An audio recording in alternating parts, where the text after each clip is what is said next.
Hello, lovely people. I welcome you once again to Bright and Clara's channel. Thank you all for clicking. This is episode 11 on Mr. Achu's project. Alright, so in your view is the front view of the beautiful apartment, and this is the back view.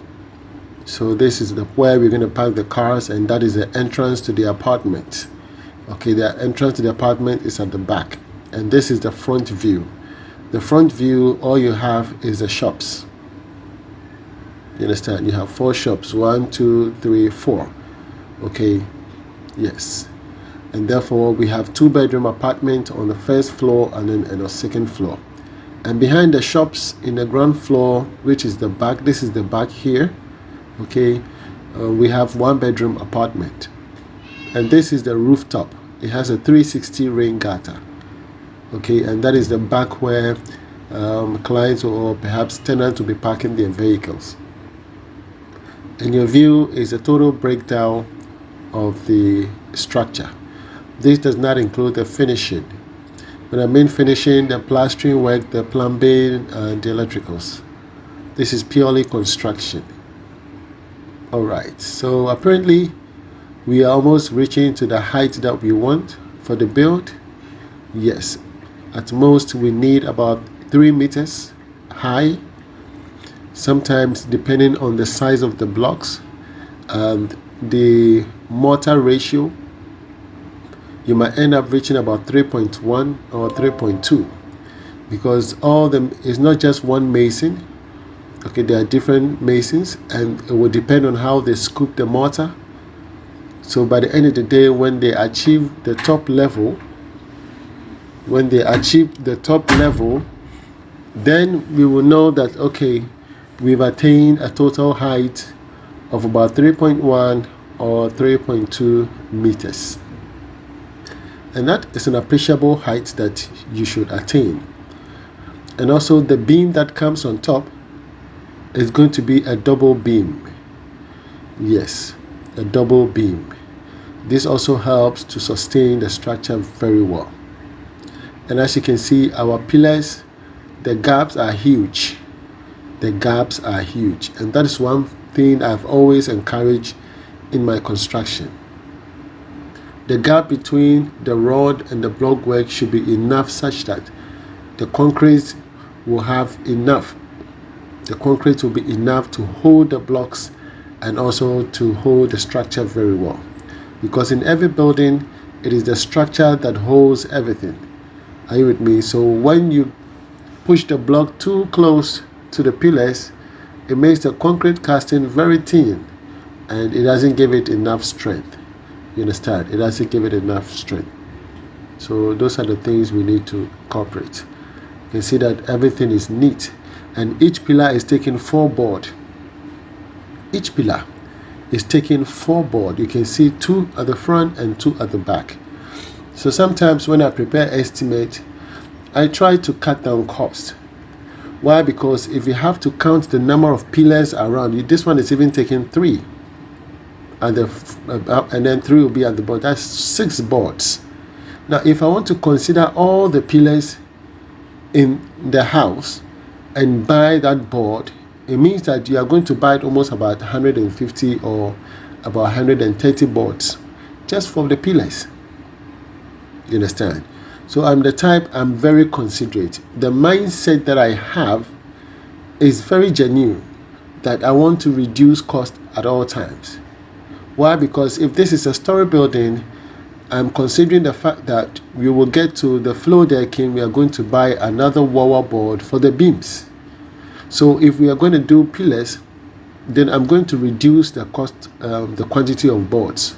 So we are going to cast the pillars in phases. And when that happens, labor also increases.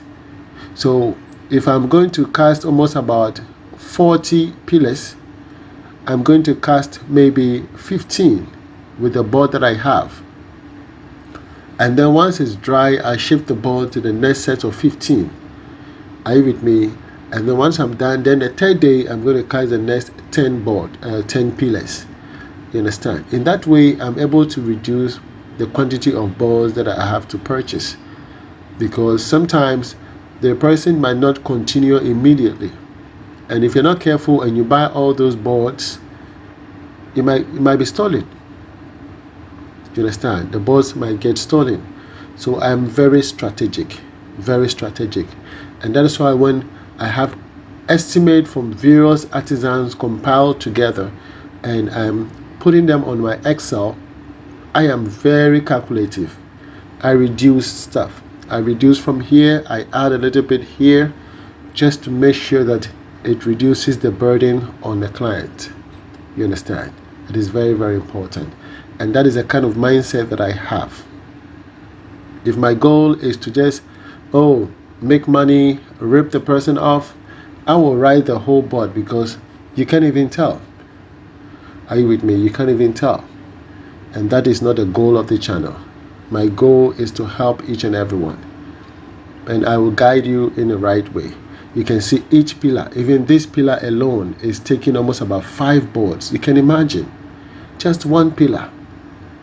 2 here, 1 at the front, and 2 on the other side. 5 boards.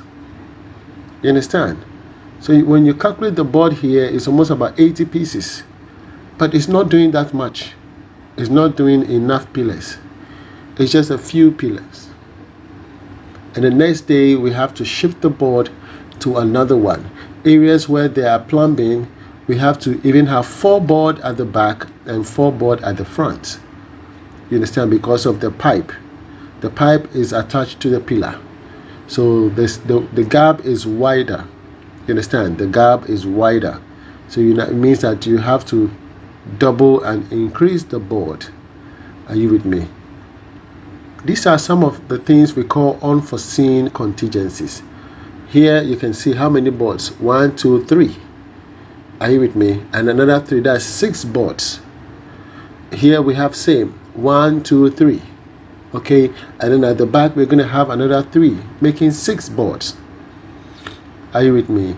So I am very considerate. Honestly, I'm very considerate. So in preparation of estimate, we call something contingency. Contingency is something we rely on when we encounter something that was unexpected. Are you with me? And for the fact that I'm preparing estimate and I don't include them, does not mean that when we come and tell you that, hey, we need some money, it shouldn't be given. You should put it in your mind that estimate, when it is prepared, there should be a contingency. You understand? Yes. So day in, day out, we are improving, we are growing, we are becoming more aware of certain things that we've encountered based on the experiences that we are having every day. And so by and by, Mr. Achu's house is looking good, it's taking shape. Okay, yes. And very soon we're going to start with the floor decking, and I can't wait to get to that stage. Very soon we're going to start with the floor decking. And once we're done with the floor decking, that is the deal breaker, because that, apart from foundation and floor decking, the rest are not too expensive. If you look through the estimate, you will see the major burden is always with the foundation and floor decking. That's where the cost is. When you're able to break barriers of those 2 areas, then you are good to go. Now, when we finish the floor decking, it means that we have enough boards. Now, along the line, some boards may get damaged. So you would expect that once I've done the decking, when I remove the board, that board should be enough to do the second decking. But believe you me, once they are removing, some may go bad. They might not be the same. So 1 or 2 boards may be added. That is where we rely on contingency. You understand? Because the boards are not going to be perfect throughout. 1 board or 2x4 is not going to be perfect throughout. Once they are removing, they are cutting some. The dimensions might not be the same. They're not going to place the board in exact position as they did in the first time. So once they move to the other position, there's some slight change or whatsoever. Maybe there's a cantilever at that portion. it means that extra board is required. And that is why we rely on contingency. So there are so many ups and downs when it comes to construction. Are you with me? There are so many ups and downs. And we are all in the process. One person does not have all the ideas. Okay, I am improving, I am learning, I have encountered a lot of challenges, I have overcome most of them, and we keep improving. You understand? My team is improving. Our way of communication, our way of handling our clients. Are you with me? Our way of dealing with different people, with different characters, with different mindsets. All these are very, very important. Are you with me? This is a brand. And in a brand, you have to handle everything with professionalism. Are you with me? Look at what we've done. Very neat. Look at the base of the foundation. The bitumen, the footings have been raised enough. And we fill the entire building with laterite so that when it rains next time, they will not even come near. That's what we've done. Even at the back, we filled it with laterite. Are you with me? So that when it rains next time, the rain does not even come near the building. Are you with me? It is very, very important. And that is the love that I show for every project. My heart is in every project. I put all my all. You understand? So I can't wait for this gentleman to finish his house. And that is a dream come true. And he will forever remember me. Okay? I'm not his family member. He doesn't know me from anywhere. Just on viewing what I'm doing on YouTube, he got in touch with me and see how far we've brought him. And that's how the world should be. A world where, you can have that will where you can trust people to that level where you can trust them with your money. The world has become so dangerous that social media, if you're not careful, you get scammed easily. So be very careful whom you talk to, whom you send your money to. Be very, very careful. People are using social media for so many things. Be very careful. Don't fall prey to any of these scams. Whatever money I took, you can see the result here. That's why I prefer to show everything on the channel. Understand? I prefer to show everything on the channel so that people can see what I am doing. I don't take money and go and hide somewhere and take somebody's house and make a video for you. It is your own house, your own land, and we build there for you. You understand? Very, very important. Now, in some cases, when you look at the pillars, we didn't want to cut the rod because we were expecting a certain height of the build. So instead of cutting the rod into two, we don't even cut it. We just open it wide and that is it. So pillar quantity or rod quantity will increase. Look at how tall the pillars are. Just look at them. Very, very tall. So the quantity of the pillars or iron rods will increase because we don't want to cut them. Are you with me? If you enjoyed this video, please give it a thumbs up. I'll be coming your way with yet another episode and then moving on to the decking.